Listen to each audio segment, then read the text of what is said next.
Hello everyone, Mr. McTidge here, and today I want to talk about a subgenre of music that I find genuinely fascinating, one that I think is intrinsically related to 21st century culture and has spawned some of the most well-known songs of the 2010s.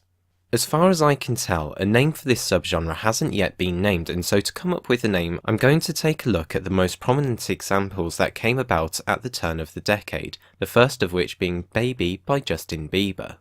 When Baby first came out, it got an intensely negative reception, at the time breaking the record for the most dislikes on a YouTube video, and even got voted as worst song of all time in a Time Out poll. Compared to some of the other tracks that come later on in this genre, I honestly think Baby is somewhat inoffensive, however it's not difficult to see why it got such a negative reception. Tired pop, chord progressions, a trite repetitive hook, lyrics that feature no interesting uses of language that very blandly tell the story of Justin Bieber losing his first love, incredibly mundane subject matter, a lack of variety in vocals, and uninventive use of synths against an exhausted and bandwagon jumping R&pop beat. Yeah, it's not a good song.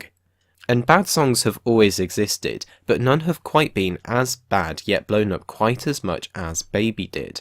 And I do think that is a product of internet culture, things being easily shared and easily mocked, and thus Justin Bieber became an icon of poor taste and laid the foundation for what would come afterwards. The most genre-defining song in this subgenre was released a year later in 2011, and of course, it's Friday by Rebecca Black, which I consider one of the most culturally important songs of the 21st century so far. Friday took what Bieber achieved with Baby and took it to a whole new level, an even more generic pop chord progression, even lazier melodies.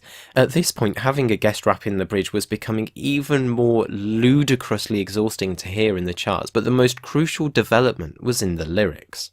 Rather than just being uninteresting, the lyrics describe such utterly mundane subject matter that it is beyond parody, and this came around the time when YouTube parodies of songs were starting to become much more commonplace, but nothing could be more humorous than listening to the song Friday itself. If you didn't fall off your seat laughing when she sung Tomorrow is Saturday and Sunday comes afterwards, then you need to get your funny bones checked out.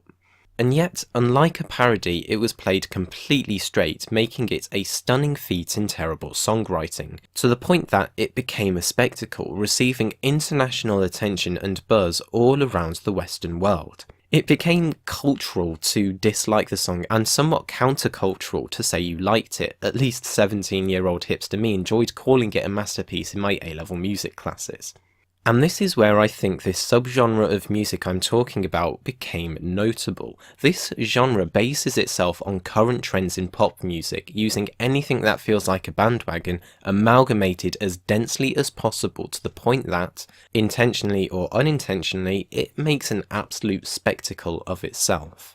I call this subgenre Maché Pop, a contraction of making art out of cliches, and you can argue as much as you like that Friday by Rebecca Black is an awful song, but you cannot deny the attention it gained for itself. And although I speak personally, I know there are a lot of people who had the same reaction to the song as I did. I knew it was terrible, but I kept being drawn back to the spectacle of it, and if the ultimate point of a song is to get people to listen, then Friday succeeded massively. Friday then spawned a bunch of songs that tried to emulate the essence of what made it so popular, but nothing could quite match it in impact. Anyone remember My Jeans by Jenna? No? Something I wasn't a fan of was that a lot of the imitators were young, essentially children like Rebecca Black herself, and to me it felt somewhat exploitative that producers were signing off on songs they knew were terrible in the hope that they would get on this craze, while young singers who probably wouldn't know any better would have a terrible song attached to their name. I think Willow, who released the ridiculously garish Whip Your Hair when she was 10 in 2010, is feeling the effects of it now, as her 2017 album, The First, is actually a pretty good record, with some great lyrics and interesting instrumentals, but internet searches still give us Whip Your Hair as the first result when you put in her name. The last great Maché Pop of the early 10s, in my opinion, is Swagger Jagger by Cher Lloyd, which fits all the usual criteria of Maché Pop, but manages to break the fourth wall at the same time, with lyrical commentary on the response that Maché Pop invokes in its audience when it's successful. You can't stop clicking at me, writing about me, tweeting at me. And then in the bridge, bye hater, kiss kiss, see you later, a lyric that becomes profoundly cogent considering 6 years later I still can't musing about the success of the genre.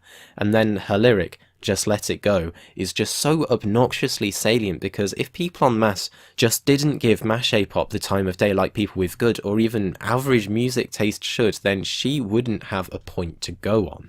That being said, Maché Pop fell in popularity incredibly quickly after 2011, and I think that's for one simple factor.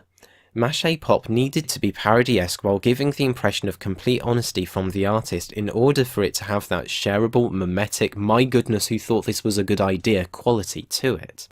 Very quickly, people and mainstream culture started to get a feel for why the spectacle of Maché Pop worked, and so after its initial burst of success, it became increasingly implausible that artists wouldn't understand the effects that writing a Maché Pop song would have, completely drying up the reason why Maché Pop songs became so viral in the first place. Sure, there were Hot Girl Problems by Double Take in 2012, but even then it was too obviously parodic for it to really fit the mould of Maché Pop.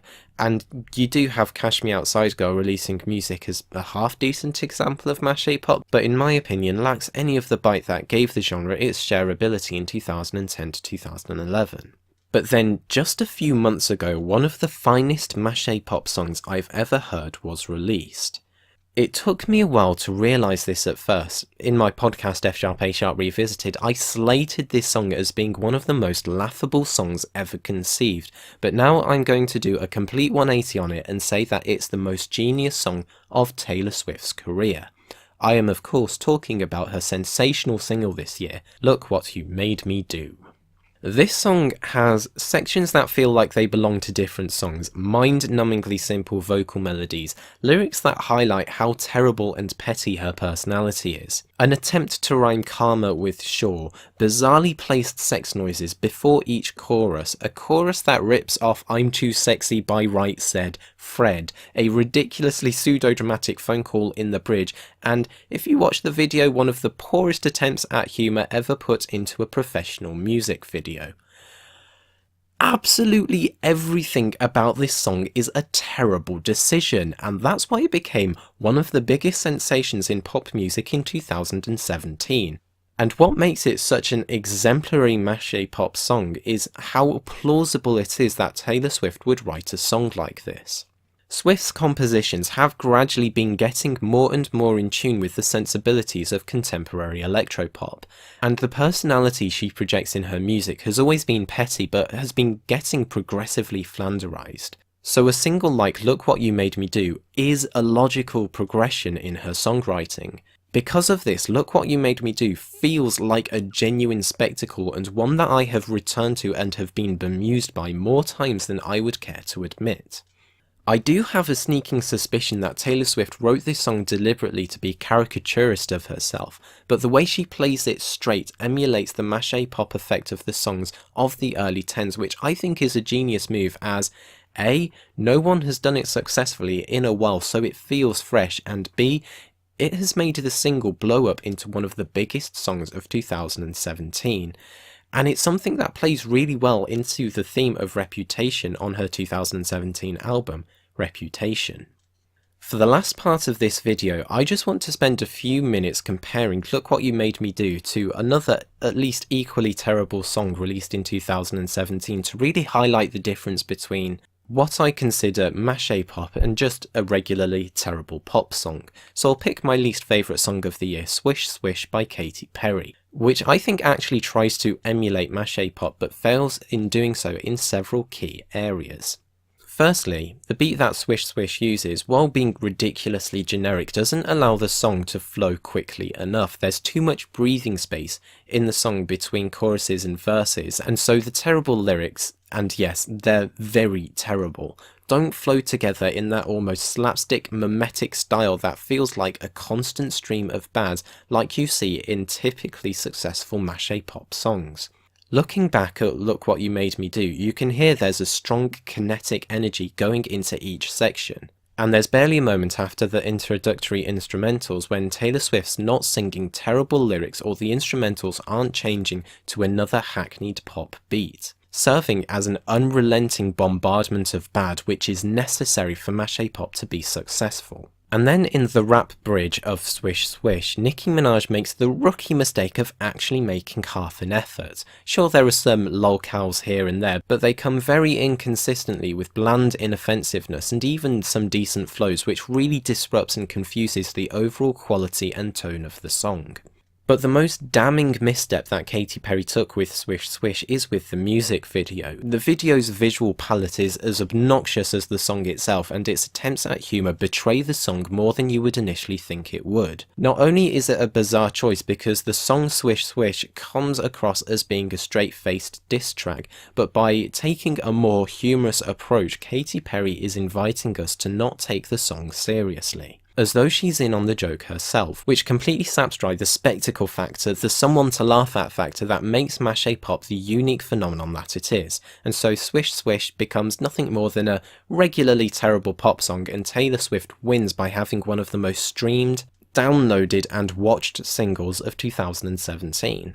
So does this mean that we will now see a resurgence in Maché Pop? Personally, I doubt it would ever be as prominent as it was in 2010 to 2011. But if Taylor Swift is smart enough to use the phenomenon to her advantage, then surely there will be other artists in the future who will be able to do the same thing as well. So there we go, my thoughts on what I think is one of the most interesting subgenres of music in the 21st century.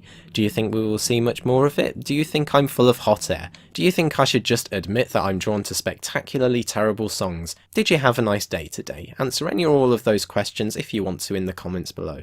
But until next time, stay awesome.